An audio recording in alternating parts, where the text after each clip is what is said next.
Olá pessoal, bom dia, boa tarde, boa noite a todos os senhores que são inscritos no nosso canal Anotações de Processo Civil.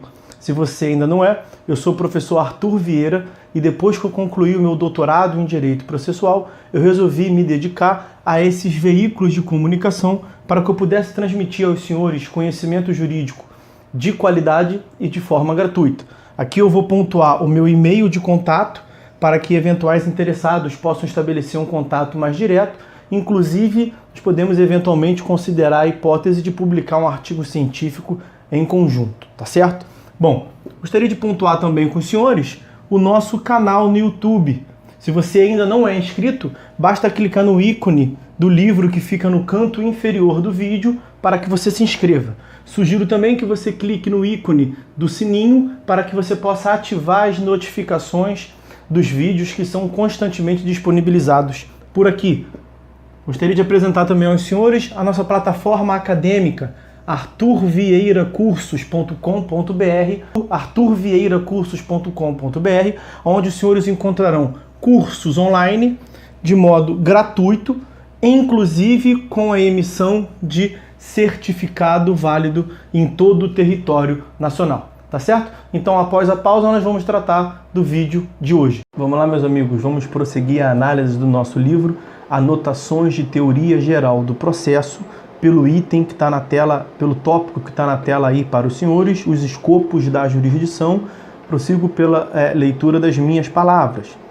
É a razão de ser da jurisdição, seus objetivos. Os fenômenos jurídicos não podem ser observados exclusivamente sob o prisma do direito, como se dava. O direito não se basta, possuindo inegáveis implicações sociopolíticas. Durante algum tempo, afirmava-se que o objetivo da jurisdição era apenas o de atuar o direito objetivo, no caso concreto, cumprindo a norma jurídica. Mas este é o objetivo jurídico apenas. Há ainda os objetivos sociais e políticos. Então, escopo social. Há um duplo sentido no escopo social. Temos um primeiro sentido, que é o sentido educacional ou pedagógico. O Estado mostra para a sociedade quais são as condutas que se admitem como lícitas e as consequências jurídicas do ilícito. E um segundo sentido, que é a pacificação social com justiça. Por mais que se admita jurisdição sem lide, a prática demonstra que a regra é a existência da lide, atuando o Estado para compô-la, pacificando a sociedade ao solucionar os conflitos.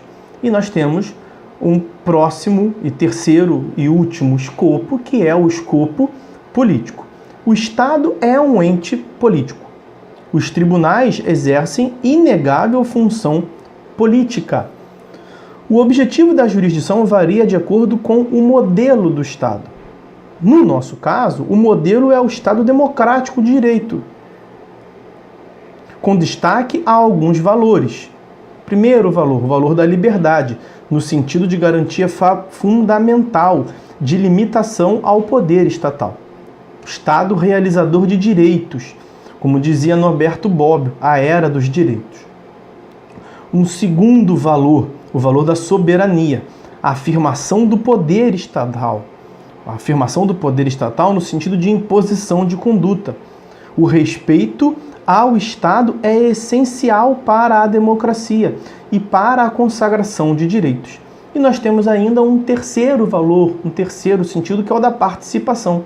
A ideia de um contraditório participativo, possibilidade de influência no resultado, no destino da sociedade, como se passa com a ação popular e com a ação civil pública.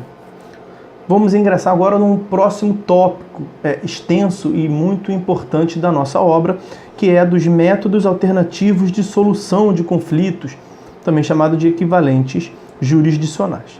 Questão terminológica. Não seriam métodos alternativos, mas métodos adequados à solução dos conflitos sociais. A via alternativa deve ser a tutela jurisdicional, adjudicada. Equivalentes jurisdicionais são os métodos de solução de conflitos que não se utilizam da jurisdição tradicional. A Constituição assegura, no clássico inciso 35 do artigo 5º, o acesso à ordem jurídica justa, o que não precisa se dar necessariamente por intermédio do Poder Judiciário. E o ordenamento jurídico brasileiro vem atribuindo cada vez mais poderes a outros agentes sociais, que não apenas o juiz, com vistas ao exercício da jurisdição. O importante é perceber que a tutela jurisdicional não precisa ser prestada necessariamente pelo Poder Judiciário. E aí vai uma leitura de uma passagem retirada da doutrina, cuja referência bibliográfica está na tela aí para os senhores. Aspas. Abrem-se os olhos agora, todavia, para todas essas modalidades de soluções dos conflitos, tratadas como meios alternativos de pacificação social. Vai ganhando corpo a consciência de que, se o que importa é pacificar, torna-se irrelevante que a pacificação venha por obra do Estado ou por outros meios, desde que eficientes. E aí volto à leitura das minhas palavras. Principais espécies são a autotutela, a autocomposição, julgamento por tribunais administrativos, a arbitragem, mediação, conciliação. Primeira delas, autotutela.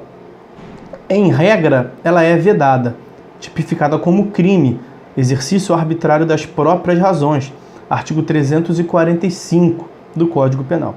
Fazer justiça pelas próprias mãos, para satisfazer pretensão, embora legítima, salvo quando a lei o permita, pena, detenção de 15 dias a 1 mês ou multa, além da pena correspondente à violência. Parágrafo único. Se não há emprego de violência, somente se procede mediante queixa. Nós, inclusive, já tínhamos visto no capítulo anterior. Imposição da vontade por uma das partes, sacrificando o interesse da outra. É uma espécie de solução egoísta e parcial. Existem algumas exceções no sistema jurídico, dependendo, claro, de expressa previsão legal. Primeira exceção, desforço imediato da posse. Artigo 1210, parágrafo 1º do Código Civil de 2002. Em verbes, o possuidor turbado ou esbulhado poderá manter-se ou restituir-se por sua própria força, contanto que o faça logo. Os atos de defesa ou de desforço não podem ir além do indispensável à manutenção ou restituição da posse. Uma outra hipótese excepcional, hipótese de legítima defesa, estado de necessidade. Um outro exemplo de caso excepcional, o direito de retenção, ainda um outro, o direito de greve, e por aí vai. Próxima modalidade de equivalentes jurisdicionais, a autocomposição. Consiste a autocomposição, a resolução da controvérsia se dá pelo consentimento espontâneo de uma ou de ambas as partes em sacrificar seu interesse total ou parcialmente. Pode ser pela transação, quando ambas as partes sacrificam parcela do interesse próprio, concessões multas, ou pela submissão. Uma das partes concorda em submeter-se à pretensão da outra parte. No processo será, primeira hipótese, renúncia do autor, artigo 487, inciso 3º, a linha C do CPC. Segunda hipótese, reconhecimento da procedência do pedido pelo réu, artigo 487, inciso 3º, a linha A do CPC. O poder público, nas 3 esferas, vem impulsionando sua implementação, como se verifica na Semana Nacional de Conciliação. O novo CPC, no artigo 3º, parágrafos 2º e 3º, além de outras passagens, dá significativa importância a estes institutos. O próximo equivalente jurisdicional são os tribunais administrativos. O Tribunal Marítimo é um exemplo. A Lei 2.180 de 54. Um outro exemplo, o Tribunal de Contas, artigo 71, inciso 2º da Constituição Federal. Agências reguladoras, autarquias que regulam a atividade econômica, como a ANP, a Anatel, o CAD e por aí vai. Consta, quanto ao ponto, posicionamento em sentido diverso. Aqui não há uma posição unânime em sede doutrinária. O professor Fred Didier concorda com a apresentação dos tribunais administrativos como equivalentes jurisdicionais. O professor Nelson Neri, estamos vendo aí que não concorda.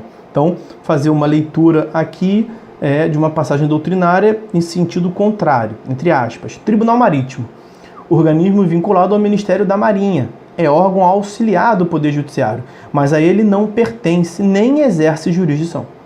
Suas decisões constituem somente elemento de prova em ação judicial, com presunção relativa e iuris tantum de certeza.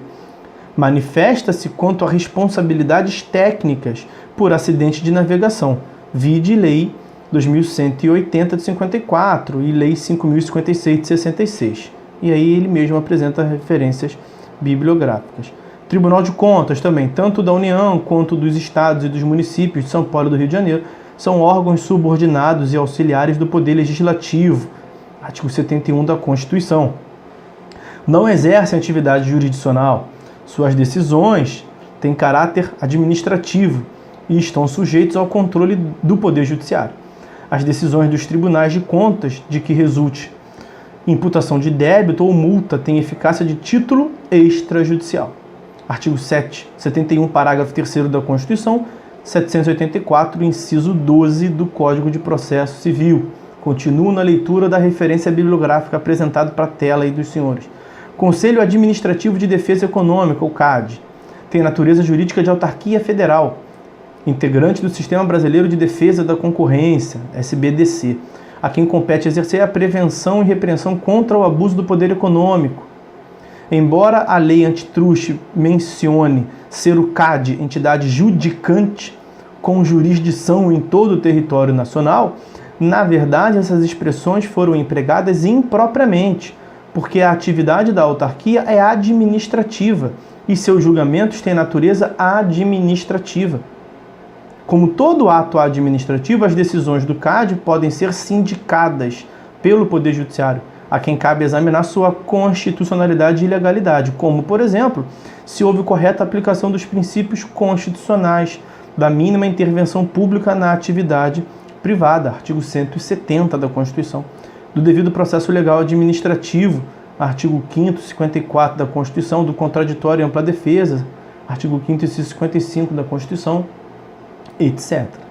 O que o Judiciário não pode fazer é aplicar as sanções e multas que a lei prevê como atividades do CAD, substituindo-se à autarquia, pois estaria invadindo a esfera de competência do Poder Executivo, em desrespeito à harmonia e à independência entre os poderes, artigo 2º da Constituição Federal.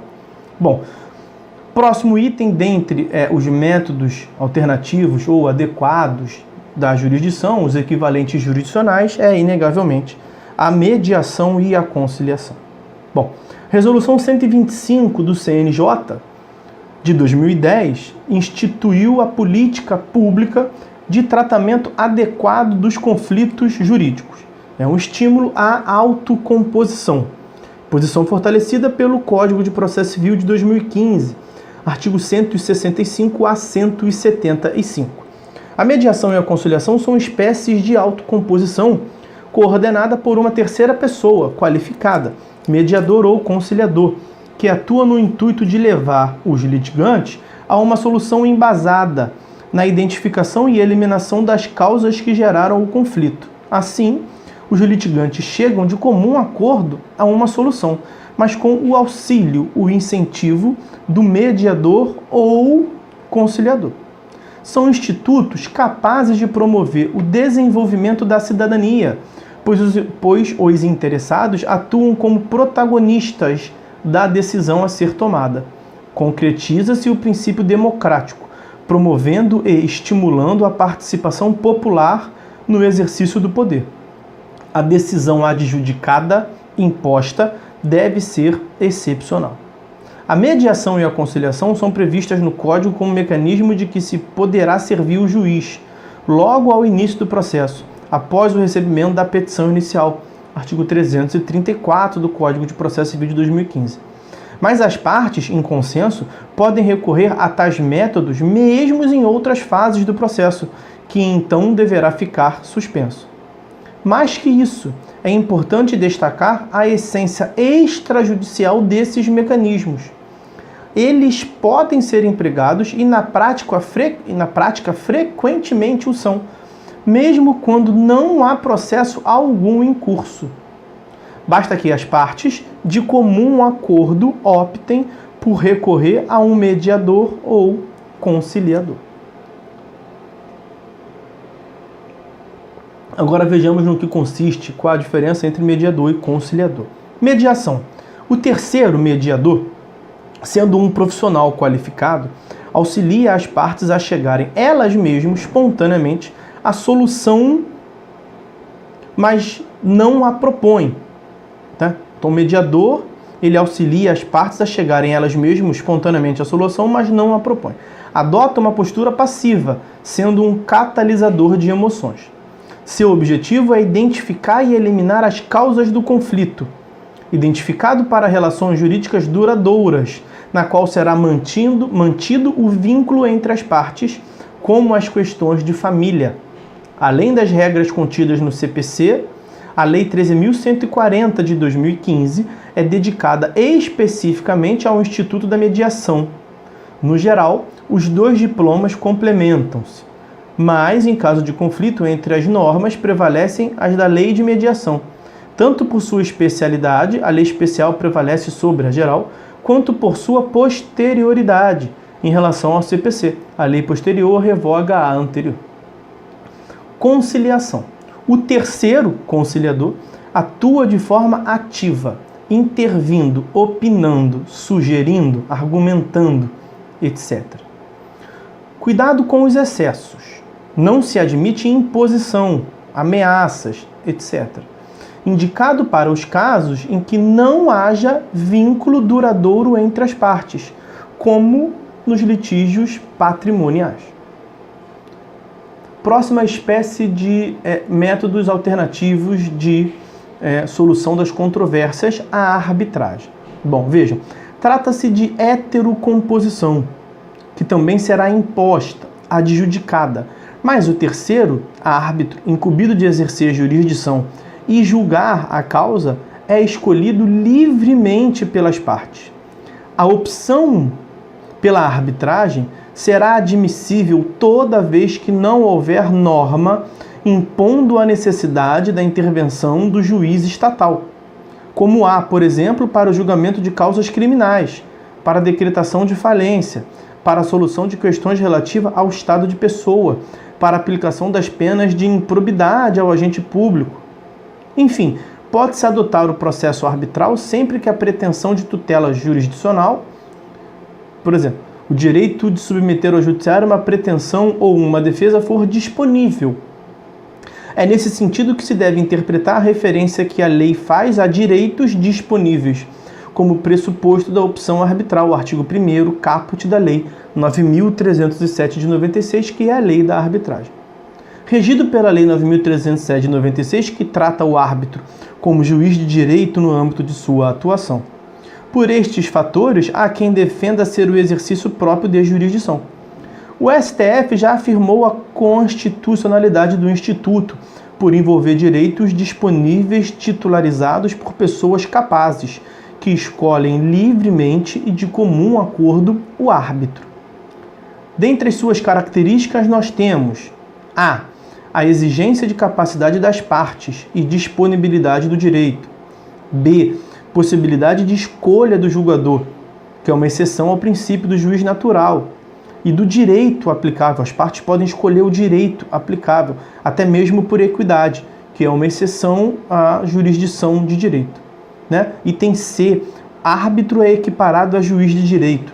Item D. Decisão não precisa ser homologada e não pode ter o mérito revisto pelo Poder Judiciário, que é uma exceção à inafastabilidade do controle jurisdicional. E item D, item E, característica E, admite-se sigilo absoluto, que é uma exceção à publicidade. Uma vez que tem diversas distinções entre a jurisdição prestada pela arbitragem e a jurisdição prestada pela via tradicional do juiz de direito, pelo antepoder judiciário. Existem muitos pontos a serem explorados nesta matéria. Algumas questões polêmicas. a mitigação de garantias constitucionais, como vimos ainda há pouco, a publicidade, o juiz natural, por exemplo. A aplicação aos contratos administrativos, poder de polícia dos árbitros, etc. Nós teremos aqui na plataforma acadêmica Arthur Vieira Cursos, um curso específico de arbitragem para o qual eu já de antemão antecipadamente convido aos senhores. Quando esse curso estiver disponível, os senhores serão todos informados, tá certo? Bom, o próximo tópico está aqui na tela para os senhores, é o da jurisdição coletiva. A tutela coletiva de direitos deriva da reconstrução da ciência processual no sentido de superar os óbices à concretização da garantia constitucional do acesso à justiça, movimento conhecido como ondas renovatórias do processo civil. A visão contemporânea do acesso à justiça compreende a efetivação da tutela jurisdicional focada na implementação dos direitos materiais. Um dos principais óbices encontrado nesse mistério refere-se exatamente à categoria dos direitos coletivos ou transindividuais, que, a teor do parágrafo único do artigo 81 do Código de Defesa do Consumidor, compreende as espécies a seguir. Item 1, interesses difusos. Item 2, interesses coletivos stricto sensu. E item 3, interesses individuais homogêneos. O sistema processual foi pensado, estruturado e regulamentado, tendo como referencial teórico o individualismo próprio do modelo de Estado liberal burguês, em que pese o avanço ocorrido no direito material, ao reconhecer a existência de direitos que transcendem a esfera individual, titularizados, portanto, por uma coletividade e não por um único sujeito individualizado, a sua efetivação por meio da tutela jurisdicional restava comprometida por inadequação do processo.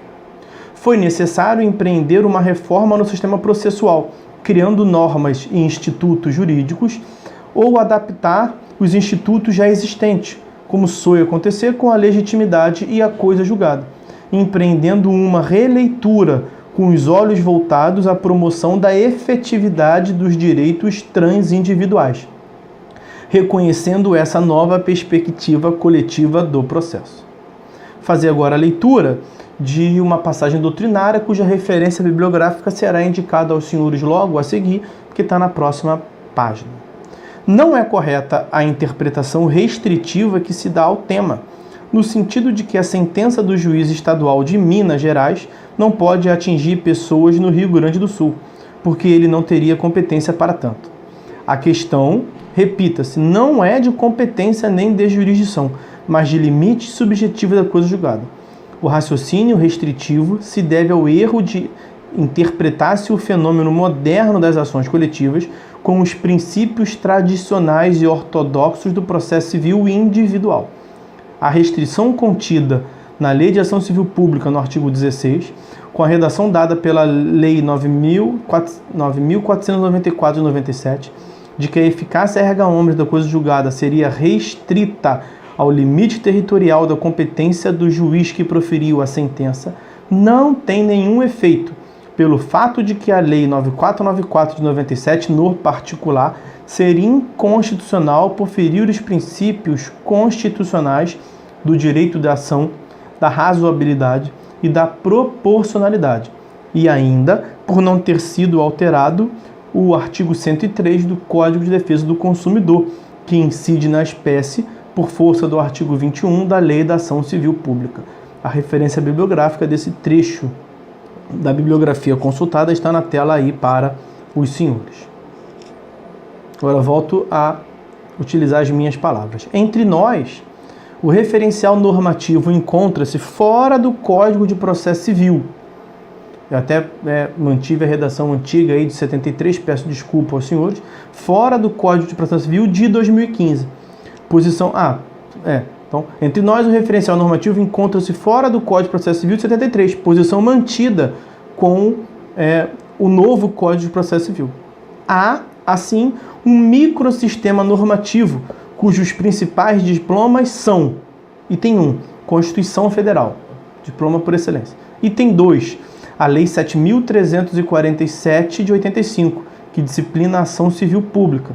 Item 3, a Lei 8.078 de 90, que trata do Código de Defesa do Consumidor, e item 4, a Lei 4717, 4.717 de 65, que disciplina a ação popular. Nós vamos, por hora, fazer um corte no vídeo aqui. No próximo vídeo, vamos continuar, está na tela aí para os senhores, tratando da jurisdição no Estado contemporâneo. Fiquem todos com Deus e até uma próxima.